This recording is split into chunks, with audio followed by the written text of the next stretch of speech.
JJ the CPA here. Hope you're doing well. So this video is for those that are studying for the CPA or the EA, the enrolled agent with the IRS. And just a little word of encouragement that, you know, one of the toughest things about studying and then passing that exam is that it's really all you, right?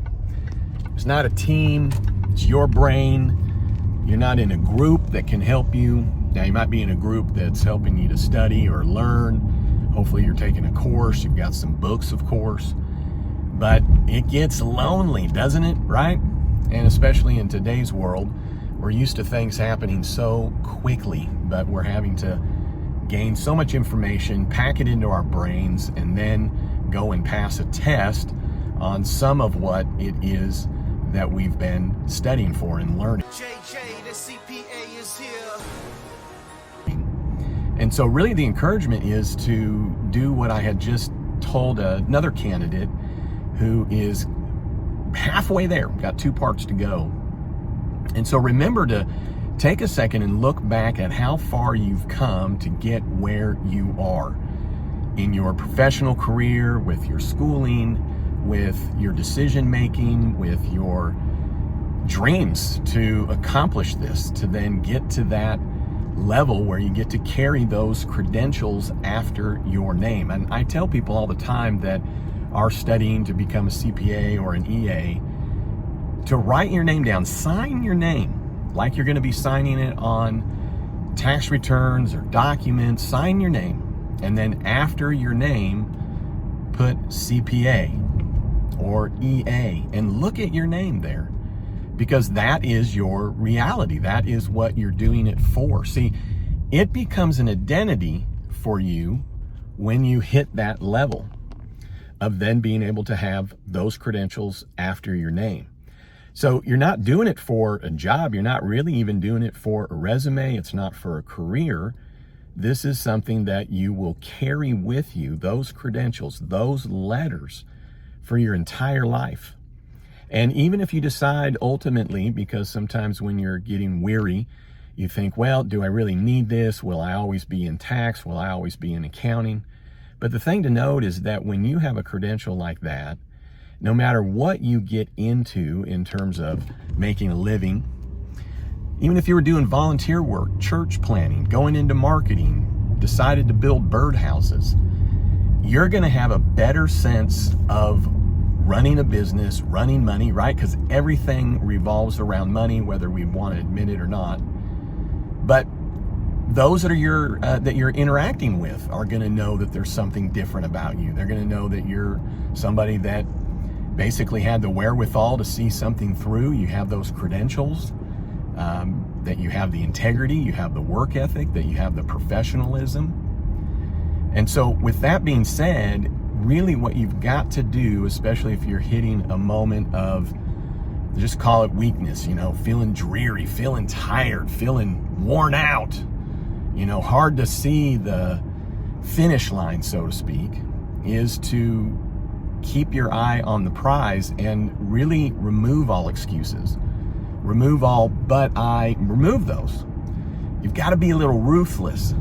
Now, one of the things to always keep in mind is that those that are around you, your loved ones, your friends, your colleagues, people that you work with, what do people always want for us? They want the best for us, but they also listen to what we're telling them. And many times when we come to somebody and we're questioning that we're doing something and should we continue to do it, the person listening is probably then more interpreting that as you're needing some help to find a way out, that you're looking for some ease to your pain.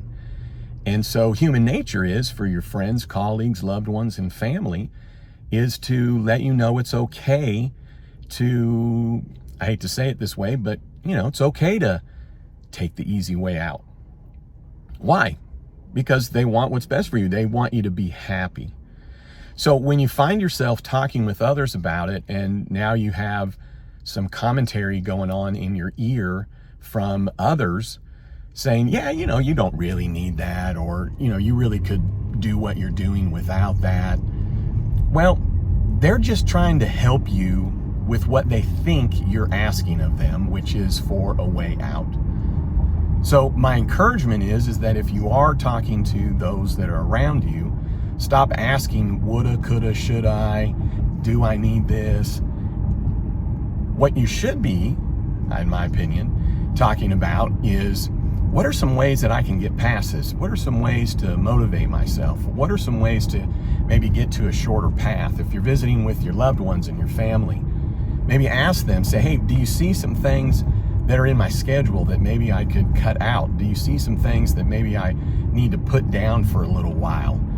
You know, find some opportunities to ask for help that gets you to your goal, right? Finding time to study and encouragement and motivation. And then it's the little things, right? It's staying hydrated. It sounds funny, but staying hydrated. Make sure you're getting good sleep. Make sure that you're, getting out and getting some fresh air, study in spurts, get out, walk around, come back, get that brain refreshed, stay active. Look how far you've come. You're almost there. You're going to get there because it is just you. It is just up to you.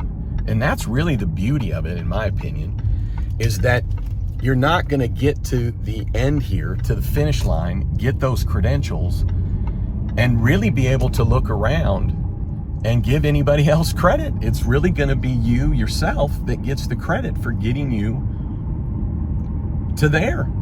And if you don't get there, you really can't look around and blame anybody else. Not that you would necessarily be wanting to do that, but you're not reliant on anybody else. And sometimes that's the most powerful part of all of this. And that'll be what makes it even sweeter when you finally pass, you finally get those credentials, because you will. It's just a matter of time, right? Try again.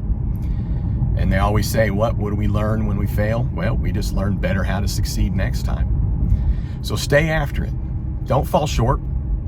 Don't look back on it and wish you would have finished it, because all you've got to do is just keep putting one foot in front of the other, as they say, and you'll get there. All right. Hey, I've been doing this for 31 years. I've been a CPA then for that many years. It's been a long time, and I still do not forget how hard it is. And I know that it requires a lot of motivation and a lot of sacrifice in terms of what you're doing with your time. I have not forgotten that.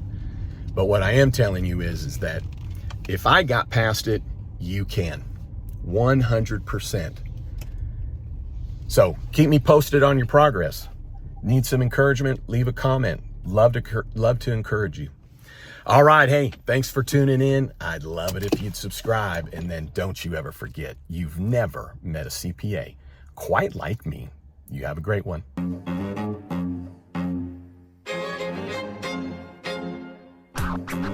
American CPA. CPA. KK. KK.